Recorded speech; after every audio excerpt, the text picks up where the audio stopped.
계단 한 칸을 오르는데 숨이 차고 병뚜껑을 여는데 손에 힘이 들어가지 않고 의자에서 일어서려는데 다리가 후들거린다면 지금 이 순간 여러분의 근육이 보내는 마지막 경고 신호일 수 있습니다. 60년간 수많은 환자분들을 진료하면서 제가 가장 안타까웠던 순간은 건강하게 걸어 다니시던 분이 단 6개월 만에 지팡이 없이는 걷지 못하게 되는 모습을 볼 때였습니다. 그분들이 한결같이 하시던 말씀이 있습니다. 조금만 더 일찍 알았더라면이라고요. 오늘 이 영상을 보시는 여러분은 아직 늦지 않았습니다. 하루단 10분, 이 시간이 여러분의 앞으로의 10년을 완전히 바꿔놓을 수 있습니다. 지난주에도 75세 되시는 한 어머님이 진료실에 오셨습니다. 손자를 안아보려고 했는데 팔에 힘이 없어서 안을 수가 없었다며 눈물을 보이셨어요. 불과 1년 전만 해도 시장 가방을 들고 집까지 걸어오시던 분이었습니다. 이것이 바로 근감소증의 무서운 점입니다. 어느 날 갑자기 찾아오는 것처럼 느껴지지만 사실은 우리 몸이 수년간 보내온 신호들을 우리가 놓쳤던 것입니다. 여러분도 비슷한 경험이 있으실 겁니다. 작년에 쉽게 입던 옷이 올해는 헐렁하게 느껴지거나 젊었을 때처럼 빨리 걷고 싶은데 다리가 따라주지 않거나 장을 보고 집에 오면 온몸이 욱신거리는 경험 말입니다. 이런 증상들을 나이 탓으로만 돌리고 계시진 않으신가요? 저는 환자분들께 늘 말씀드립니다. 나이는 숫자일 뿐이고 진짜 중요한 건 우리 몸의 근육량이라고요. 통계를 한번 보시죠. 65세 이상 어르신 중 10명 중 4명이 근감소증을 겪고 있습니다. 더 충격적인 건 70세가 넘으면 이 비율이 절반 이상으로 올라간다는 사실입니다. 근육은 30대부터 조금씩 줄어들기 시작해서 60대가 되면 매년 12%씩, 70대가 되면 매년 3%씩 감소합니다.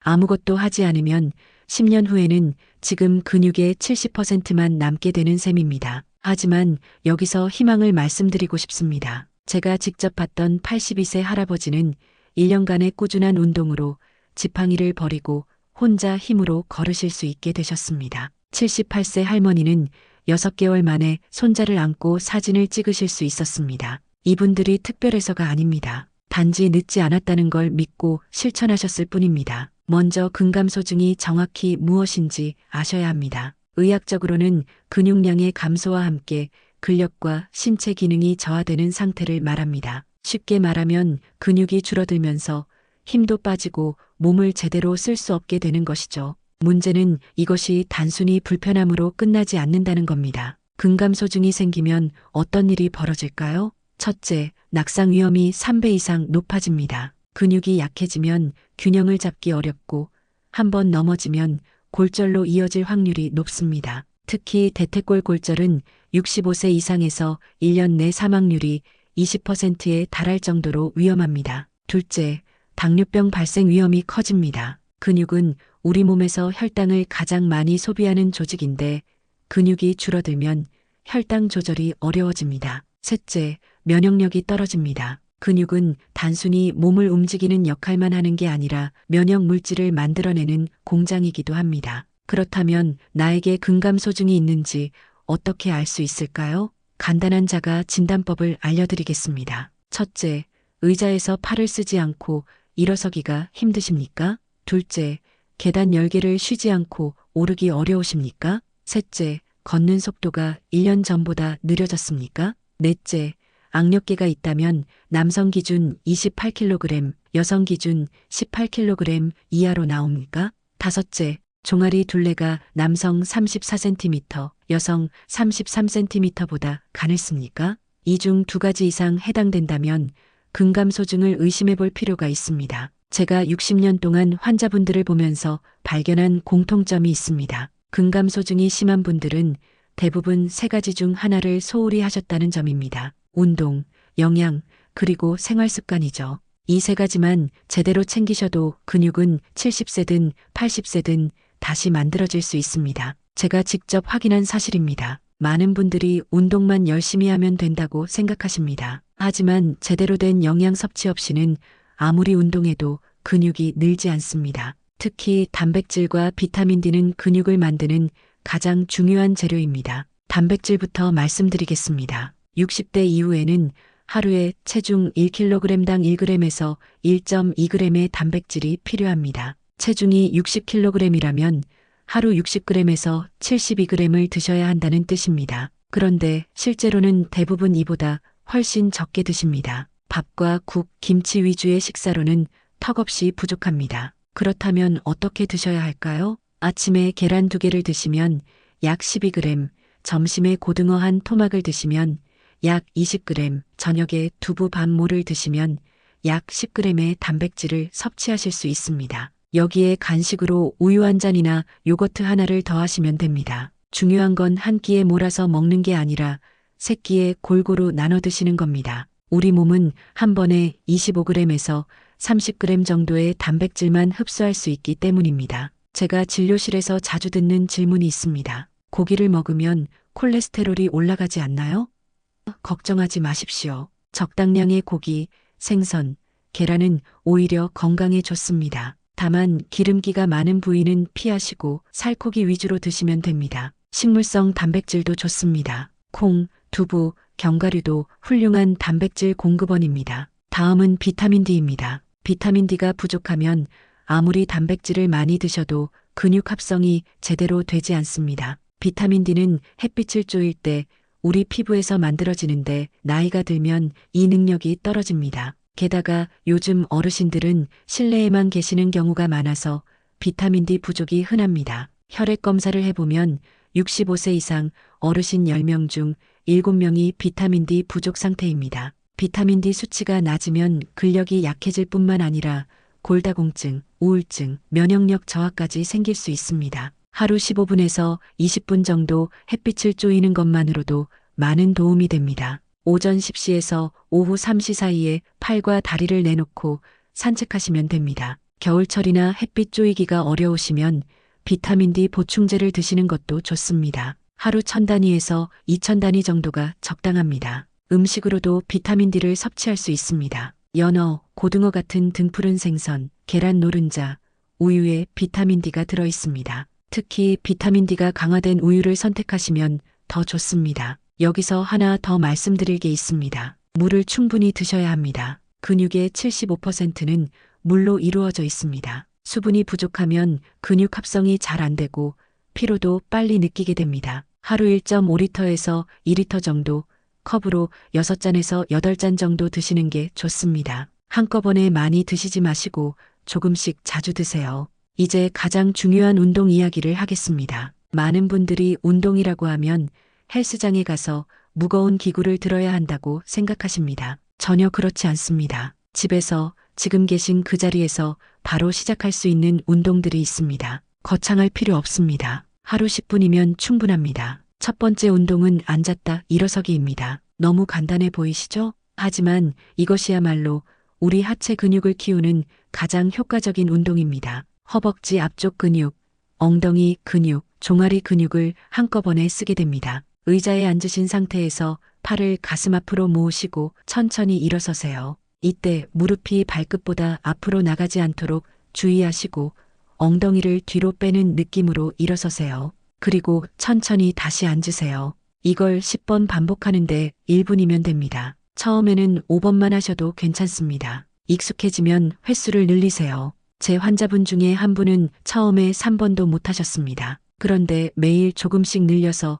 3개월 후에는 20번을 하실 수 있게 되셨어요. 그분이 하신 말씀이 아직도 기억납니다. 선생님, 이제 손자 놀이터에 데려가서 그네를 밀어줄 수 있어요. 눈물이 날 뻔했습니다. 두 번째 운동은 벽 밀기입니다. 이것은 상체 근육, 특히 가슴과 팔 근육을 키우는 운동입니다. 벽에서 팔 길이만큼 떨어져서 서세요. 양손을 어깨 너비로 벽에 대고 팔꿈치를 구부렸다 펴는 동작을 반복하세요. 마치 벽을 밀었다 당겼다 하는 느낌입니다. 이것도 10번씩 3세트만 하시면 됩니다. 처음에는 힘들 수 있으니 벽과의 거리를 가깝게 하셔서 시작하시고 점차 거리를 늘리세요. 세 번째 운동은 종아리 들기입니다. 종아리 근육은 우리가 걸을 때 가장 많이 쓰는 근육입니다. 의자 등받이나 벽을 잡고 서서 발꿈치를 들어 올렸다 내렸다를 반복하세요. 15번씩 3세트면 충분합니다. 이 운동은 균형 감각도 좋아지게 해서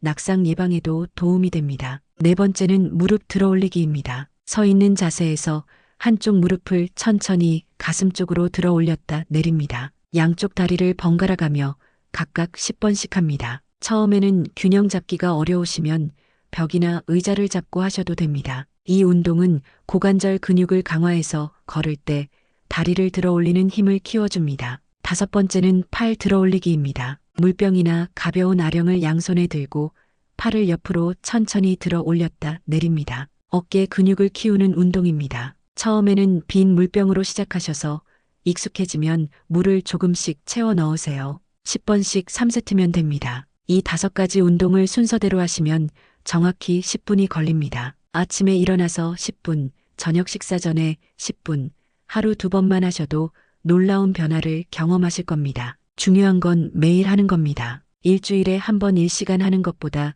매일 10분 하는 게 훨씬 효과적입니다. 이제 구체적인 실천 방법을 알려드리겠습니다. 처음 2주가 가장 중요합니다. 이 2주만 버티시면 습관이 됩니다. 첫째 주는 적응 기간입니다. 월요일부터 일요일까지 매일 아침 10분씩만 앞서 말씀드린 5가지 운동을 하세요. 각 운동을 5번에서 10번씩만 하셔도 됩니다. 무리하지 마세요. 몸이 적응할 시간을 주세요. 둘째 주부터는 아침과 저녁 하루 2번으로 늘려보세요. 그리고 횟수도 조금씩 늘리세요. 앉았다 일어서기는 12번, 벽 밀기는 12번, 이런 식으로요. 하지만 여전히 무리는 금물입니다. 통증이 느껴지면 바로 멈추시고 다음날 횟수를 줄이세요. 매일 저녁 자기 전에 체크해 보세요. 오늘 운동을 했는가? 단백질을 충분히 먹었는가? 햇빛을 쬐었는가? 물을 충분히 마셨는가? 이 4가지만 체크하세요. 달력에 표시하시면 더 좋습니다. 운동한 날은 동그라미, 못한 날은 X를 치세요. 한 주가 지나면 동그라미가 몇 개인지 세어보세요. 5개 이상이면 합격입니다. 스스로를 칭찬해 주세요.